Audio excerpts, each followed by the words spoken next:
Seja bem-vindo ao 6º vídeo da nossa série. Hoje eu vou falar um pouco para vocês de como montar o substrato da sua orquídea. Aqui a gente tem uma Phalaenopsis, é uma orquídea muito comum, muito apreciada.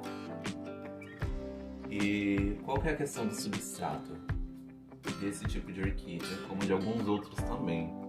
As orquídeas, elas não são plantas terrestres, então elas não vão no vasinho com terra comum. Se você imaginar lá no habitat dela, onde ela fica na natureza, ela está fixa numa árvore.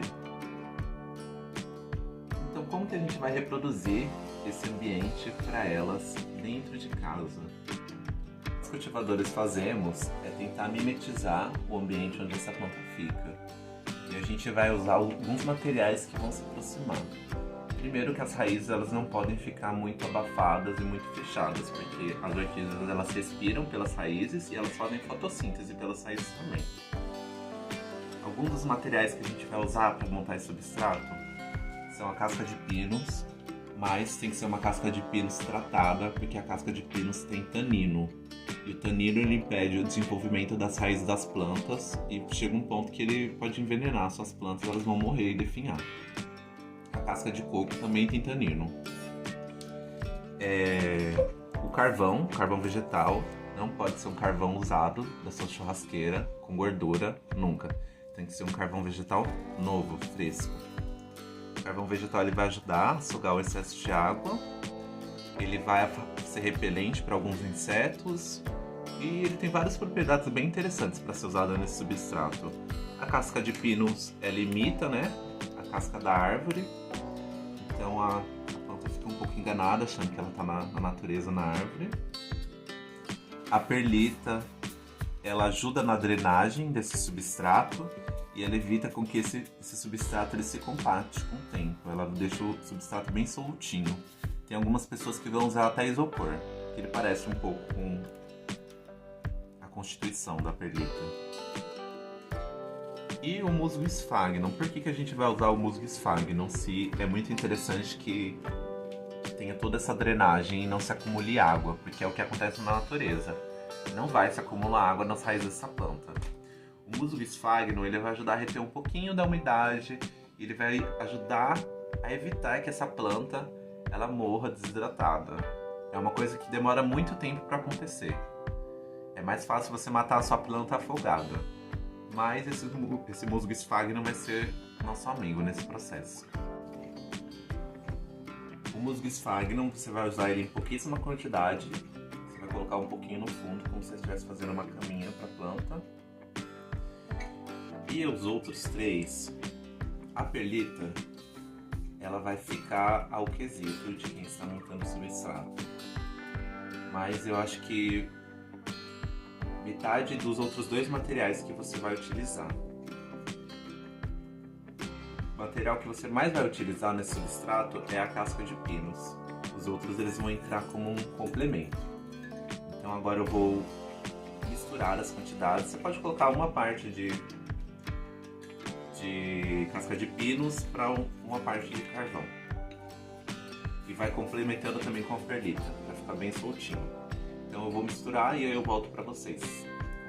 Agora eles estão aqui misturados, a casca de pinos e o carvão vegetal. Eu vou colocar um pouco de perlita para deixar esse substrato mais soltinho.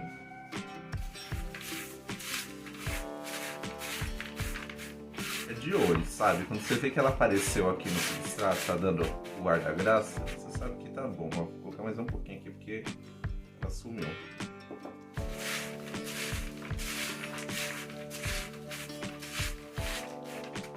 Pronto, tá misturado. Ó, esse é o vaso que eu vou usar. Como que eu vou fazer? Eu vou colocar um pouquinho aqui no fundo. O que você pode ir fazendo também, como esse vaso ele é furado, porque as Phalaenopsis elas precisam de bastante ar, assim, então, só para o substrato não cair agora quando eu colocar todo, eu vou dar uma tampadinha de leve assim,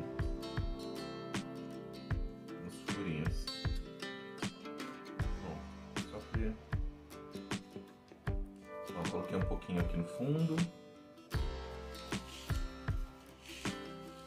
cuidado para você não fechar o furo de drenagem, apesar de que isso é um vaso de barro, então ele vai absorver bastante a umidade. Recomendo vocês usarem nas suas plantas, nas suas orquídeas, vasos de barro. Ó, aqui tá a nossa Phalaenopsis gigante. Você vai vir aqui, ó, substrato, vou colocar um pouco de substrato no fundo. E eu acho que já tá bom, para não perder muito espaço das raízes.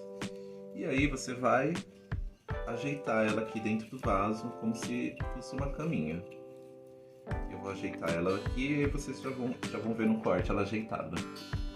Pronto, a nossa Phalaenopsis, ela está plantada no seu vaso novo. O processo, né, é você colocar delicadamente as raízes e acomodando o substrato no entorno dela, como vocês já viram nos meus outros vídeos do canal. Então, se você não viu, vá lá para acompanhar o substrato que a gente fez com a casca de pinos e o carvão vegetal. Lembrando no final do processo de você aguar a sua planta, tá bom? Muito importante. Obrigado você que nos acompanhou até aqui e até o próximo vídeo. Uma coisa muito importante. Você tem que lembrar que você não pode deixar a água acumular aqui no olhinho da Phalaenopsis, porque senão ela vai começar a apodrecer. Então, é isso, pessoal.